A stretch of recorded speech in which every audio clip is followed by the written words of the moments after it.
sekarang kita ke opsi tugas akhir yang terakhir untuk TPHP, yaitu kewirausahaan. Faktanya, kewirausahaan ini hanya ada sedikit prodi di UGM yang sudah memiliki opsi tugas akhir, yaitu kewirausahaan. Dan salah satunya adalah TPHP ini. Kalau di Fakultas Teknologi Pertanian, hanya TPHP saja dari ketiga jurusan yang memiliki tugas akhir, yaitu kewirausahaan. Dan sekarang kita sudah bersama dengan kakak kita yang mengambil tugas akhir kewirausahaan, bersama Kak Yusril. Apa kabar Kak Yusril? Baik, sehat ya? Alhamdulillah. Sudah selesai tugas akhirnya? Alhamdulillah. Oke. Nah, kita bakal tanya-tanya soal Mas Yusril terkait dengan tugas akhir kewirausahaan ini. Nah, mungkin boleh dijelaskan dulu Mas Yusril, kewirausahaan ini seperti apa sih gitu? Soalnya belum kebayang nih teman-teman, kan biasanya tugas akhir itu skripsi ya. Nah, kalau kewirausahaan tuh bentuknya seperti apa tugas akhirnya? Oke. Ini nyebutnya apa nih? Sobat pangan atau apa? Sobat pangan. Sobat pangan. Ya. Halo Sobat pangan. Nah, jadi perkenalkan, sebelumnya aku Yusril.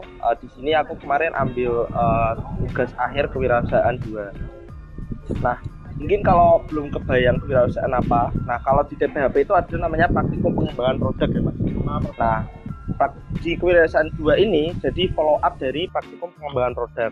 Nah, kita diajari bagaimana cara bikin produk terlebih dahulu dan gimana cara kita untuk menjual produk itu. Nah, di kewirausahaan juga kita dituntut untuk produknya itu enggak seperti produk-produk yang mainstream.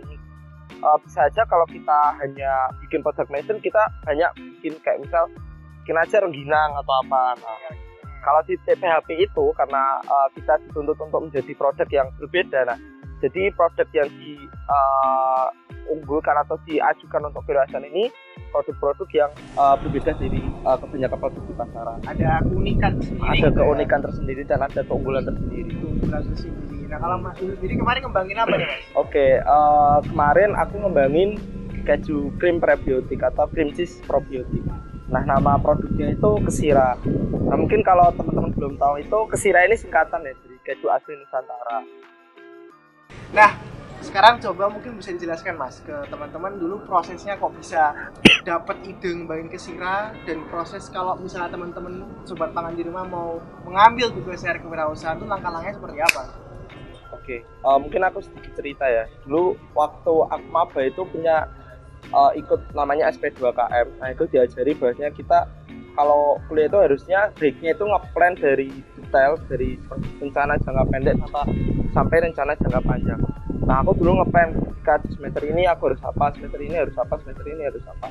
Nah, di plan yang terakhir itu ketika skripsi, aku tuh pengen skripsi itu tuh nggak hanya ngejalanin tugas akhir, tapi aku dapat pengalaman dari marketing karena aku belum pernah menjalaninya selama kuliah. Akhirnya waktu itu aku pernah dengar waktu itu di Kampus Merdeka di Kemendikbud, tapi belum dengar di UGM itu gimana.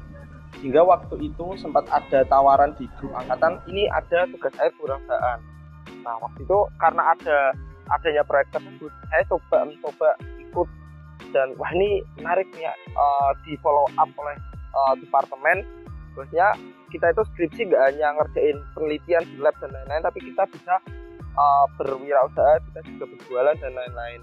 Setelah saya dapat ajukan ke dosen ini, saya plannya, rangkanya itu begini, jadi produknya gini, desainnya gini, terus kemasannya gini. Nah, mungkin dari ibu-ibu atau dari dosen ada saran. Nah, waktu itu dosen juga sangat memfasilitasi bahwasanya ketika kita ngerjain tugas akhir tidak hanya dari dosen dari TPHP, tapi dari dosen luar. Waktu itu ada namanya dosen pengampu, karena TPHP sendiri kan basicnya nggak kewirausahaan ya. Kita diberikan 2 mentor, Pak Erika dan Bu Meka. Beliau juga profesional di bidangnya, sehingga kita diajarin dari bagaimana cara ngembangin produk, mulai dari desain, warna, terus logo dan lain-lain. Waktu itu di breakdown satu-satu, bahkan sampai plan pengembangan. Nah, setelah saya membuat project plan tersebut, kita bikin, kalau teman-teman tahu di kewirausahaan itu ada namanya business plan ya. Di business plan juga diajarin juga 7P, dan juga diajarin juga berbagai analisis terkait kewirausahaan seperti pastel dan lain-lain. Setelah analisis dan plan tadi udah direncanakan, dan selanjutnya waktu itu mulai adanya mulai penjualan dan juga marketplace. Nah, penjualan ini sejatinya tidak ada batasan, karena suatu produk baru itu tidak bisa dibatasi harus jual segini dan jangka bulan segini kamu harus untung, karena ada beberapa produk yang bersifat segmented, di mana produk itu nggak bisa tetap untung.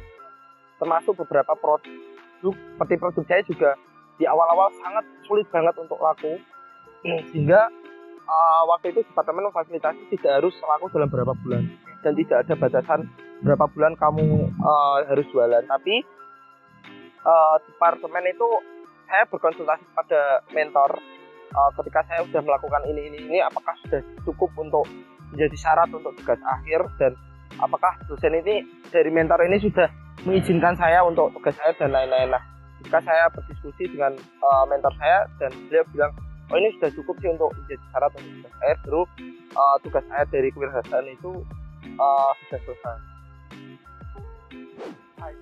Jadi dikatakan tugas akhir kewirausahaan selesai itu berarti apa Mas, kalau dari penjualan tadi nggak menjadi indikator? Jadi di awal kita sebelum kamu boleh untuk kewirausahaan itu ada namanya bikin proposal. Nah, dari proposal ini dari departemen dikasih dulu apakah produk yang kamu kembangkan ini kedepannya boleh untuk dikembangkan untuk kewirausahaan atau tidak. Jadi ada eval dulu, ketika baru proposal itu boleh, baru berarti nggak produk itu dikurangin di depan gitu ya? Ya, jadi nggak mungkin bahasa di tengah-tengah kita pivot produk itu karena nggak boleh buat kewirausahaan, nggak mungkin gitu ya. Jadi di awal kita udah dibimbing lah produknya seperti apa yang cocok gitu bisa di kewirausahaan. Nggak bisa asal lah Pak. Iya. Kedua tadi apa Pak? Kedua tadi laporan akhir. Akhir. Yang dijadiin mungkin kalau teman-teman penelitian kan ada skripsi. Nah, laporan akhir ini menjadi skripsinya. Jadi nggak digabung proposal dan laporan akhir, nggak. Jadi laporan akhir jadi skripsinya doang. Dua ya. Nah, terus keuntungan Mas dari mengambil tugas akhir kewirausahaan dibanding dengan kita kan sekarang ada dua lagi ya, skripsi dan juga magang industri gitu. Yeah. Itu apa Mas? Oke. Keuntungan untuk ambil kewirausahaan ini basic banget di DPHP. Mungkin kalau kita lihat bahwasanya jumlah kewirausahaan di Indonesia itu hanya sekitar 4%. Kan kita itu kalah dari Malaysia sekitar 6%, kalau nggak salah ya. Ini ada data itu bilang gitu. Nah, ini membuktikan bahwasanya kebanyakan masyarakat Indonesia ini masih belum bisa mandiri secara untuk pengembangan masyarakat secara sosial. Nah, ketika ikut kewirausahaan ini, keuntungan apa sih yang didapat dari skripsi ataupun magang industri ya?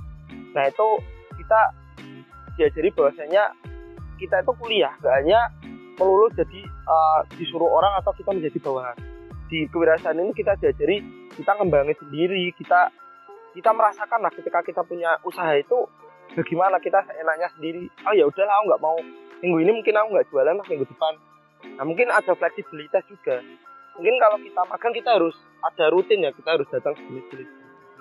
Tapi kalau kita kewirausahaan kita menjalannya juga tergantung kita gitu loh. Misal kita kayaknya minggu ini belum jualan dulu deh, ya udah kita nggak jualan. Kemudian menjadi tantangan adalah kita diajarin materi-materi yang nggak ada di perkuliahan.